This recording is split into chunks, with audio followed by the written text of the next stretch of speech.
last year were most improved conversations, and I know we all made a big deal about it. You didn't want us to make a big deal about it, but kind of reflecting on the improvements and the changes to your game last year, is there anything that you've kind of looked at this summer that you want to continue to evolve in? Yeah, just keep pushing it, keep trying to improve.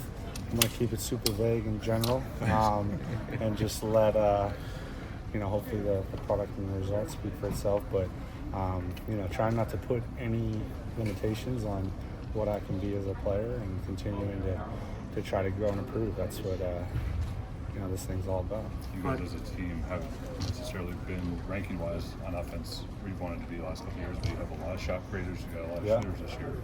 How do you think this is all going to come together to get the offense to where you want it to be? Yeah, the potential is there. The reality is potential is just a word that's meaningless unless you're willing to invest in the process of what it requires to ultimately improve. So I think the urgency is going to be really high this year right from the beginning. I think everybody, we've had a group here that we've had some continuity with now, and I think everyone's kind of tired of being in the middle of the pack or bottom third when it comes to offense, because we all know we're capable. So it's going to just be about finding solutions and making it happen. Duncan, when you look at what's happened around the East with Karl Anthony Towns, Mikal Bridges with New York, Paul George with Philadelphia, even Kentavious Caldwell-Pope with the Magic, you guys have largely remained stagnant. What's your thoughts? Is there a heightened amount of competition in the East you're looking at, or is there a heightened sense of what this team can be when healthy? Yeah, we're obviously acknowledging what's going around the league, particularly in the East, but at the same time, the majority of our focus is just on this group. We understand what we're capable of doing, and you mentioned obviously health is a huge part of being successful in making runs, and you can't always control that, but for this group we're focused on what we can control, which is whoever's available on a given night, and that's starting in training camp, building those habits and that continuity right from the beginning. Duncan, every summer you got something to your back.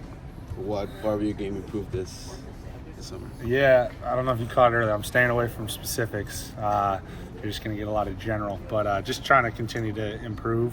Be more than just somebody who's running around the three-point line. Obviously, staying consistent with that, of course, is always a goal. But trying to be more of a dynamic offensive and defensive player.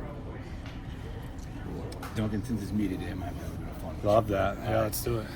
If there was a movie, what actor would you want to play you if you know you? I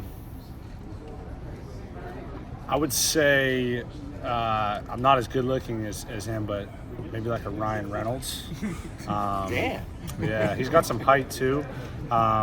Maybe like a younger Vince Vaughn. I don't know if I have that charismatic of a personality, but he's electric as well. So I'd say, or maybe like a hybrid of the two. If you could create some sort of hybrid, that'd be fun.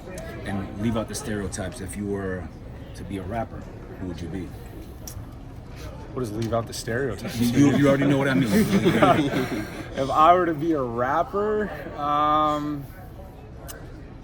this is a kind of a lesser known rapper. He just dropped an album on Friday. There's a guy by the name of Nick D. He's kind of like he kind of lives in this in between of like singer, songwriter, rapper. Big fan of his. He's got some good stuff. He's also tall and used to hoop, so I would throw him in the mix. And with that being said, ballers want to be rappers and rappers want to be ballers. Yeah. Do you spit bars at times? I do not spit bars. I retired my rapping career at a young age and have left that door closed for quite some time now. I do appreciate music, not just rap, a variety of genres, but I don't have any aspirations of becoming a rapper. How do you feel health-wise heading into training camp? I feel good, man. I'm excited for another year, another training camp. So a long summer of getting right. So excited to get it going. MGM Remix Sports Media. Duncan, you recently just posterized one of the trainers' social media. Is it safe to say that's a message across the league not to jump with you this season? That's not a trainer. That's Wayne Ellington, 13-year NBA vet. No, Wayne's the best. I wouldn't say expect that, but you got to keep people on their toes, mix it up every now and then. Hey Duncan, which game on the schedule are you most looking forward to? The first one. Yeah. There's no one who can shoot like you, but Alec Burks, as a shooter, what's impressed you over the years with him? Oh, just his ability to make tough shots and do it in a variety of forms, off the dribble, catch and shoot, off balance. You know, he's super dynamic as a shooter. So, you know, I'm excited to. We've been playing a bunch in pickup, but excited to compete with him in training camp and forward.